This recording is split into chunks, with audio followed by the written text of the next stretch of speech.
R.R. Herrera, hinangaan bilang isang child actor. Pero ngayon iba naman ang tinatamasang tagumpay. Hindi lang bilang artista kundi ama sa kanilang adopted children na sina Rafael at Rocio. Both our kids kasi are adopted. Also. So, yeah, I've had 6 miscarriages. Yung baby books niya, Oo, God gave us you, Yeah. the day we met you. Yeah. It's about adoption. Para bata pa lang yung story is, alam niya, it's something normal. Yung sa salitang ampon, yung ginagawa siyang insulto. Like, there was a time the kids were playing. And the joke is, you're adopted. We're just here, I think, as parents to support kung ano man ang kailangan niya, kung ano man yung gusto niya. From child star to family man, get to know the side B of R.R. Herrera and his family. Be happy! Come with me, put your hands together, ta-da, let's be happy. You will see tomorrow's brighter, ta-da, let's be happy. Pilipino tayo, kaya lumalaban tayong nakangiti. Hi, I'm RR. I'm RR. So this is Carnel, my wife. So we're part of Train Station. We do motivational talks. We do training. And isa sa mga na-train namin, ang anak namin. That's a product of training and motivation. There were times na, syempre, natakot siya. He got beaten up before. Syempre, the confidence level, di ba? It affects the game. So we did patterns. We're coaches also kasi. So we did patterns on him.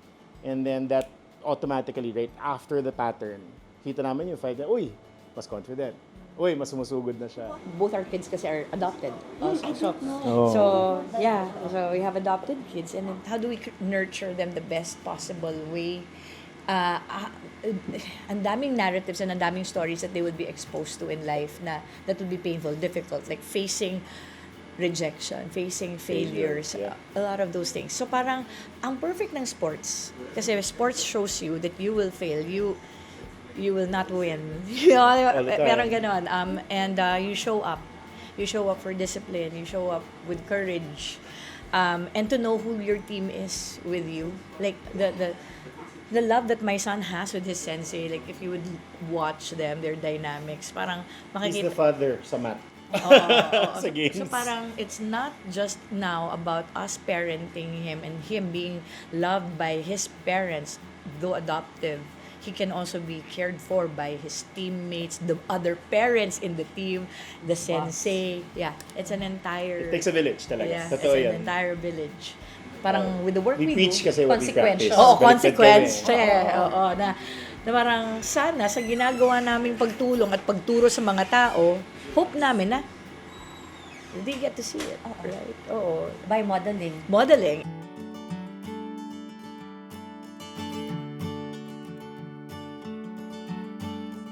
Did I just show you? Hi, Rosie. Oh, wow. You like pink too. I love pink, huh? So, she has a bigger room than her kuya, but she's very artistic and creative. Oh. She likes dancing. Ooh. So you like music, Kuya likes sports. Oh. For this painting, I just want to show you. This is the painting na nung nakita namin, we were so moved because it's about 2 kids brought by clouds. And our 2 kids, it's like a dream na parang, we have 2 adopted kids. I've had 6 miscarriages. Okay, so it's like really tough for us to have our own child. And at one point, sabi ni RR sa akin, if you're always brokenhearted every time we lose a baby, wag na. It's okay. We can be happy together. We can do whatever it is because we work together. We built a company together. Yun na lang ang baby namin, parang ganon. But then we prayed about it. We told people we want children and if we can adopt, why not? And God brought us these 2 beautiful children and yeah, it's them. They're 5 years apart. We love them immensely. Whatever the lives na hindi kaya ng, I told you, my dad coming from a poor family. First time ako nakakita ng snow, ilang taon na ako.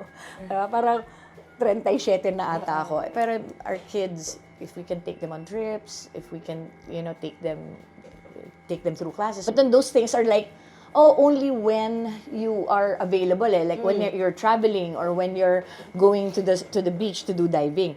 So, yung karate, when he got into it, it's because it's just there. Any downtime, he's doing karate.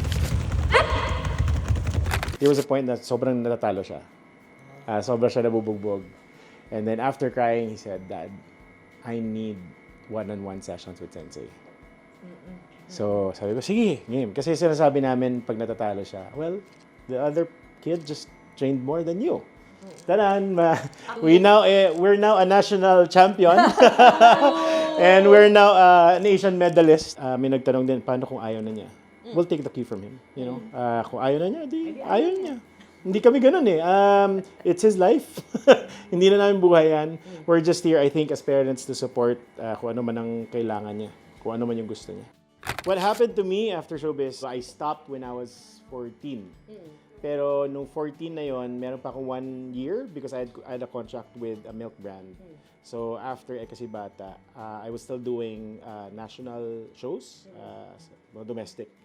And then after that, parang hindi ko na kasi kinaya, nasa Ateneo High School. So parang, sige, aral muna. But, yun nga, sabi ng teacher ko rin nun, parang, kinausap yung parents ko, parang, his mind is not here. Kasi parang I always have my mind na nasa showbiz pa rin daw. It's hard also, kasi I mean, all of my friends, like sila Julina, sila Aisha, sila ganun, they're still active eh. Nakikita mo pa rin sa TV, na parang in my mind, parang, I can have that life and I'm here, ganyan. But, Kaninong decision yun na magbalik ka sa school?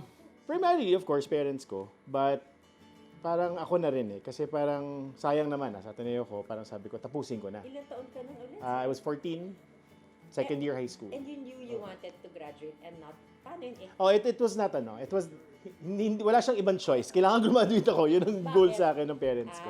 Okay, set. Oo. And that was very clear na bago ako pumasok sa showbiz, that's the priority. So, ang tinapos mo na course? BS Management, major in Communications Technology. Eventually, I found this company nga. I found training, and then I fell in love with it. It's like performing also, having your own stage, creating your own script, and the TV kasi parang hindi mo nakikita yung impact mo sa tao. But ito, right there and there, parang nakikita mo, natutulungan mo sila, nagre-react sila, umiiyak sila, tumatawa sila. So, yun yung nakabuhay sa akin. Nahanap mo agad. Pero yung bit before finding training, ano yung journey na hindi ka na makabalik sa showbiz? Party boy. Party boy. Party boy, alam niyo yan. Well, typical teenager. Alam mo yung graduate ka. 20s ka na nun. 20s na pala ako nun. Pero buhay teenager. So, alam mo yung graduate ka, tapos parang, 4 years ako, wala akong summer eh. Dire-diretso ako nun. So, sabi ko, I'll set na 1 year, wala akong gagawin, pahinga lang. At saka yung childhood mo rin. Parang palagi ka rin nagtatrabaho, Oo. from working to school. Yeah. So, nung inalaw na rin siya, imagine, napasok siya ng theater nung college. So, theater's a party place, it's a fun place to be. Yep. So, Crazy yun, people. oo. I actually met him there because She was my director. I'm older 7 years eh. Hindi mahalata.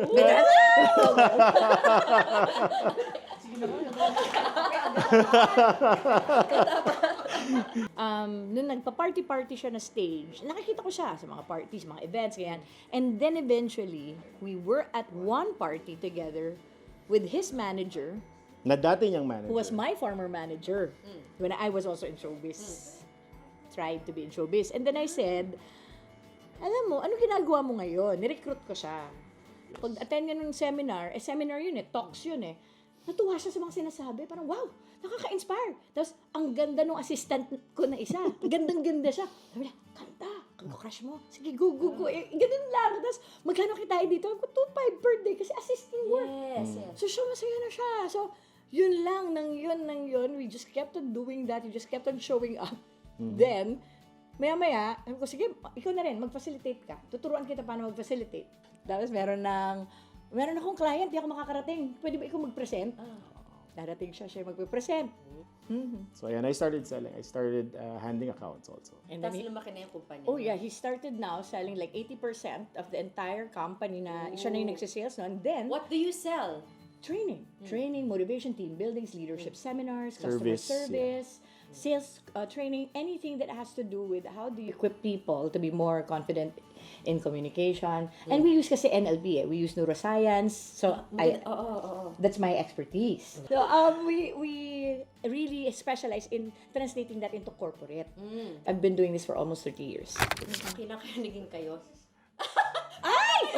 Okay, interesting yan. Doon. Dahil- Taylor. Trainer niya, direktor, Ah. artista, 7 years older. Anong ginawa? Mo? Sineduce mo ba? Happy ka ba? Para wag ka mabitin, please like and subscribe to our channel para makagawa pa tayo ng mga inspiring at nakakahaping mga content. And don't forget to click on that alert button. Now na, maraming salamat! Be happy! Ano Alam niyo yung budol? Joke lang. Sinong nag-moves? Alam mo yan. Okay. One of the things that we teach in NLP is how do you become more persuasive in communication. Okay? And one of the tools that we teach is how do you establish rapport very quickly with somebody. And so sa amin, tinuturo namin to ha. Dumating ngayon yung point na parang pati buntong hininga namin, sabay na. As in, magtitingin na kami. Tapos, hala? Pati yung buntong hininga natin, sabay na.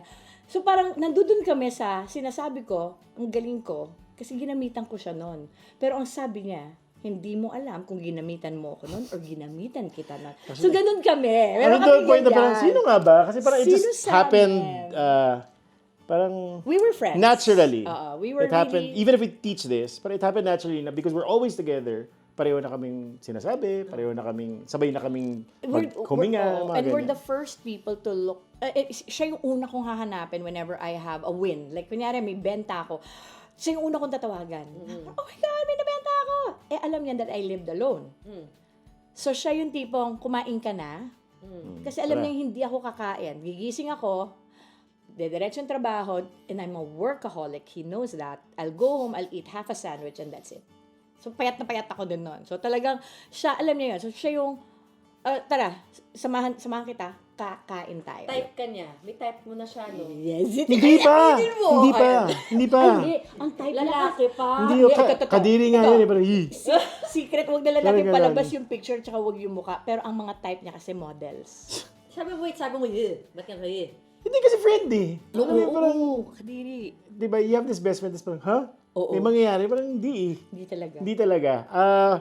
And we've seen each other through relationships. Yeah. We've known each other at that point, mga 13 years na. Oo. So, alam mo yun, nakita niya yung mga ex ko, nakita ko yung mga ex niya, ganun. Minsan, Lahat ng kalokohan ko, alam niya. makikiligaw, paligo dun sa ano mo, sa unit mo kasi.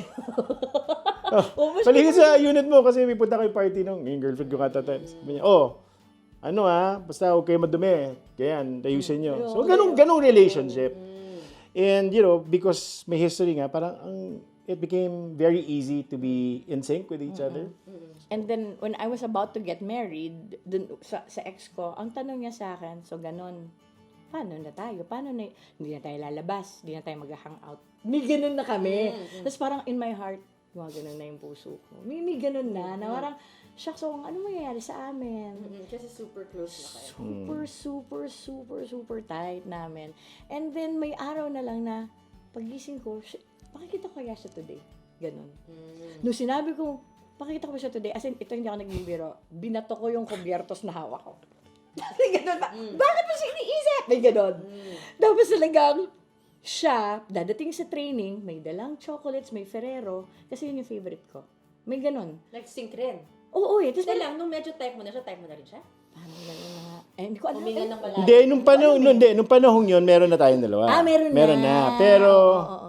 paano ba? Ito yung time na kasi na parang tinatanong ng mga tao kasi tuwing nagpa-training ako, Yung mga tao, sila napapansin yung na may nakakapansin. something. ako wala, kami wala. Pero yung mga tao, bakit RR ka ng RR? Bakit tuwing nagsasalita ka sa stage, RR, ganun ako habang nakamay ka, nasaan si RR? Or siya, lalapitan siya ng mga friends At namin. parang, ay, sorry, baka magselo si Carol. May mga ganon. Sige, uy, ano yan? Oh, hindi kami hindi nakagets. And then, our team said, kayo nga, aminin na ninyo, anong something ninyong dalawa? Tinginan kami gano'n, parang, meron ba? Tapos sabi ko, well, nung nag-i-honest ako, dahil pwede ako mag-i-honest sa'yo, medyo naiisip kita. Tapos sabi niya, ako rin. Ganyan. Baliktad. Parang baliktad. Remember, hindi parang, ikaw, naisip mo bang to be together? more than Anything more than platonic. platonic. Tapos parang, hindi ganyan. Tapos sabi ko, biglang, no. okay kayo, ni Karel. Tapos uminom lang ako kasi parang, naisip ko naman di ba? So uminom lang ako. Tapos parang, ano ba? Gumagano pa siya sa akin. Tapos sa paglabas namin dun sa restaurant. Pagdating sa restaurant, sabi niya, Kilig ako. actually ako rin eh. Gumano na siya. So, doon yung parang first night na nagka-aminan ka rin. Yes, kaya pa. Ilan taon? See yung Olympic energy. Ilan taon na yan? 2000? 29 yun. Ilan taon But ka before, I was 29? He was 29. You were 36. 6. Tapos, nagkaroon kami ng company together. We decided to establish train station together. And it's been 15 years, yung company na yun. Di ba masakit mabugbog? No. What was the hardest battle na nakuha mo na competition? A guy who kept on sidekicking me. Saan ka tinamaan? Everywhere. Okay lang. Gusto mo daw karate, choice mo daw yan, sabi ng mama mo. Yeah. Bakit mo gustong masaktan? Because I like the sport. You like this sport. Okay, teach me something. I'll go. Like basic lang, go. No, punches like this. That. And then blocks like that. Ha? Like there.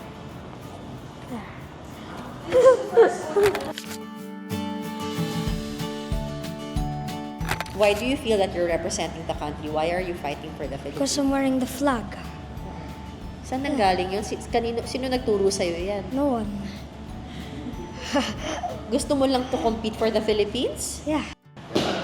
Sino si R.R. Herrera ngayon? Herrera ngayon, siguro tatay. Julalay, driver, content manager ng anak ko. But you know, I'm also, again, the Chief Strategic Officer of Train Station. I am a husband to my lovely wife, father to 2 kids, and that's it. I guess, yun pa lang, punong-puno na yung schedule ko. Paano ang pagpapalaki? Kasi ikaw nagtrabaho ka as a young kid, no? Yes. Anong klaseng childhood ang gusto mo sa anak mo? Siguro, pareho lang din nung childhood na binigay sa akin. Kung ano yung gusto ko. Kasi ako naman, choice ko naman mag-artista, di ba? So, nung sinabi niyang gusto kong mag-karate, sige, supportahan kita. Just like how my parents supported me with my acting.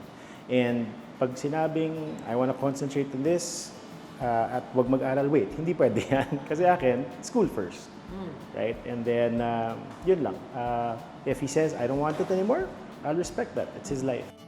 So, whenever someone says to me na, ikayo, nag-ampon kayo, ano yung pwede namin itulong sa mga taong nag-ampon? Well, one is, tingnan natin yung stigma. Doon sa salitang ampon, yung ginagawa siyang insulto. Like, there was a time, the kids were playing. And the joke is, you're adopted. That's the joke of kids nowadays.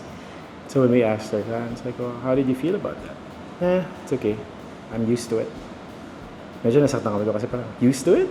They People always tease say that. you? Yeah. Tapos parang, pero talaga yan, yung pinag-usapan natin kanina na di ko naman mahihinto kung ano nangyayari sa paligid niya. What I can do is make him stronger so that whatever happens sa paligid niya, malakas siya enough para hindi siya ma-affect. Yeah. Kasi mahal mo na ba siya nung sinabi nung, or parang agad-agad mo bang minahal? Alam Ganun mo. ba yun? For sure. Kasi, Agad-agad ba magmahal? yes, kasi, again, six times kami. So, alam mo yung gustong-gusto mo, tas hindi binibigay sa'yo. So, nung dumating sa, eto na yun, may ganun agad. Tsaka And the meron first time I kami- held him, kita mo yung, ito yun eh. Ito yung anak ko to eh. So, there was a moment, karanggan niya si Rafael, we just got him, he was just born. Kaya akap lang kami yung dalawa in the house and we were just rocking him and we were just looking at him. Walang, alam mo yung kinigauge mo yung feelings mo? Ano ba yung feeling pagka-adopted at feeling pag biological at hindi ko naman difference. I mean, we can't say. Siyempre, wala kaming real biological, diba? Kids. Our boy, yung ganun moment. And meron pa kang meron kaming, we loved him even before we met him eh. We bought all of this Ayun. stuff prior to him getting born. So kami, all out, 100,000 yung ginastos namin. So yun yung ano rin, part of desensitizing is yung baby books niya. Oo, God, about God adoption. gave us you, Yeah. the day we met you. Yeah. It's about adoption. Para bata pa lang yung story is, alam niya, it's something normal. Ang nakakatawa lang doon is, sa kanya, sobrang normal ang adoption. One time, kami, bisita kami buntis, lapit siya. So, when will the baby be adopted? Tapos parang kami, yan ang kalakwit, hindi lahat pinapa-adopt. Minsan kasi Rafael is like, sana I had a baby brother. Kasi ganun kalaro. Kasi syempre si girl, iba yung, nakita mo naman yung girl ko, di ba? Diba, ganun yung girl ko. Actually, nagkakarate rin yun. They started at the same time. She quit. You know why? Kasi all white lang daw, walang color. She wants it pink. So, yeah, fashion kasi yun eh. Very... That's what she wants. Yep. Nasa arts siya eh. Oo. Medyo, it's just really, ay naku, parang the best adventure ever for me being a parent for these two kids. Parang may mga tao natatakot, pero alam mo, sarap magmahal eh. Ang sarap magmahal. At ang sarap nilang, well, it's not that you're gonna love them so that you get to be loved back. But it's a consequence. Bumabalik ang pagmamahal eh. Totoo yan. Oo.